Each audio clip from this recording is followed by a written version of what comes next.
Serving the people of East Tennessee. WATE 6 on your side news at 11 starts now. Good evening, everyone. Thank you so much for joining us. I'm Elizabeth Kubel. We do have new details tonight about the moments leading up to an officer-involved shooting in Cumberland County.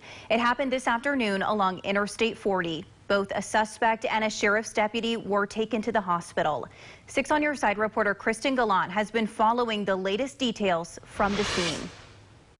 Kristen Gallant, WATE 6 on your side. Kristen, thank you. And Kristen is also telling us the interstate is back open tonight. Turning now to a tribute that wasn't in an auditorium or in front of hundreds of people.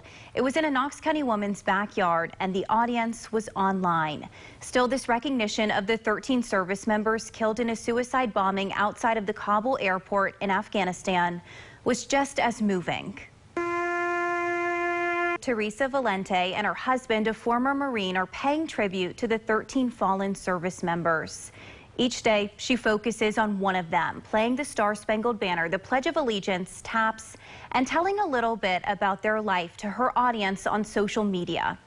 At the bus stop every day, no matter rain or shine. And on top of sharing the stories she has heard, she also shares messages from others who want to honor them.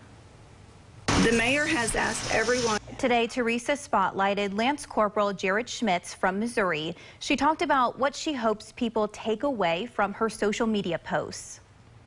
They understand what freedom costs. For 13 days, Teresa plans to honor each one of the 13 service members who lost their lives.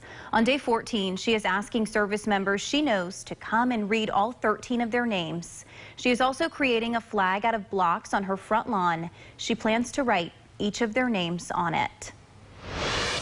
Let's switch gears here and get a check now of our forecast with meteorologist Victoria Cavalieri. So Victoria, let's talk about tomorrow, Sunday. What can we expect? Well, Elizabeth, I think that temperature-wise, that's coming up. Talk to you soon, Victoria. Thank you very much. Covering education now, students at 2 Knox County high schools will be on a virtual learning schedule after the Labor Day holiday. In similar letters sent to parents and staff today, both Central High and Austin East principals say students will move to online learning Tuesday, September 7th to Friday, September 10th. All extracurricular and athletic activities at the schools are canceled for the week as well. While no specific reason is given, the move does come as absences at schools in Knox County and the state have continued to climb. In-person instruction is expected to start back on Monday, September 13th.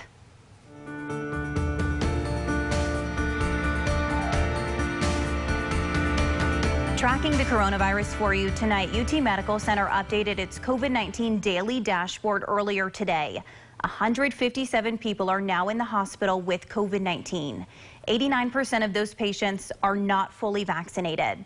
And you can see from the graph there on your screen, there's been a pretty steady rise in cases between August and this month. To the national situation now, with millions on the move for the Labor Day weekend, health officials are urging anyone who is unvaccinated to stay home. Here's ABC's Christine Sloan with the latest details. And today, Kentucky Governor Andy Beshear called the state's Republican-led legislature into a special session to address the state's struggle with a record surge of COVID-19 cases and hospitalizations. Lawmakers will return to the state this Tuesday. Back here in Tennessee, a federal judge has put a temporary stop to Governor Lee's opt-out mask order in one Tennessee county. It will make a mask mandatory in schools across Shelby County for at least the next 2 weeks. Collierville School District already updated its masking policy to reflect the restraining order. It says the only masking exemptions will apply to those with a documented CDC or ADA disability. The recent restraining order is tied to a lawsuit from a group of Shelby County parents who say their children are at a higher risk of suffering severe health problems because of COVID.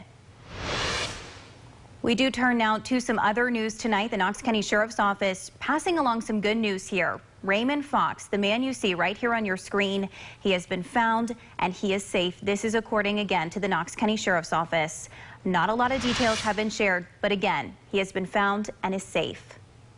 If you plan to visit Huntsville, Tennessee, there is a new attraction there. The historic Scott County Jail is now a museum with exhibits explaining Huntsville's history. The jail has been in the center of town for over 100 years, and for the last 10, it has sat vacant until now. The mayor of Dr. Christy Sumner and Miranda Young are the co-owners of the building. They're also planning to have historical and ghost tours and historical walks around the town of Huntsville.